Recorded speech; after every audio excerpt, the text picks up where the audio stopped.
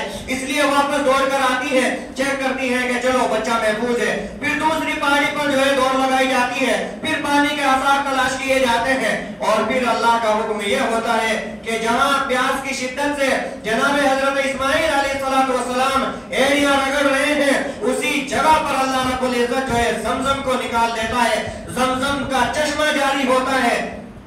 اب پہاڑی سے نیچے اترتے ہوئے اپنے بچے کو چیک کرنے کے لیے جب حضرت جناب حاجرہ تو کیا منظر ہے کہ پانی کا چشمہ ابل رہا ہے اور اسماعیل علیہ السلام کی ایڑیوں کے سامنے، ایڑیوں کے برابر میں پانی کا چشمہ جاری ہے، اللہ کا شکر ادا کرتی ہے، پانی کو روکنے کی کوشش کرتی ہے کہ کہیں دور تک نہ پھیل جائے اور پھر جلدی سے ختم نہ ہو جائے۔ اب اسی بے آب و گیا لب و رگ صحرا میں ایک قافلہ چلتا ہوا آتا ہے، پانی کے آثار دیکھتا ہے تو رک جاتا ہے کہ عجیب بات ہے کہ اس لب و رگ صحرا میں یہ پانی کہاں سے نکل آیا، وہ قبیلہ جرہم کے افراد ہوتے ہیں، پھر دھیرے دھیرے کرتے کرتے وہ لوگ وہاں پر بستے ہیں اور پھر وہ مکہ مکرمہ کی شکل میں ایک بڑی آبادی جو ہے نکل کر بیدار ہوتی، نمودار ہوتی ہے۔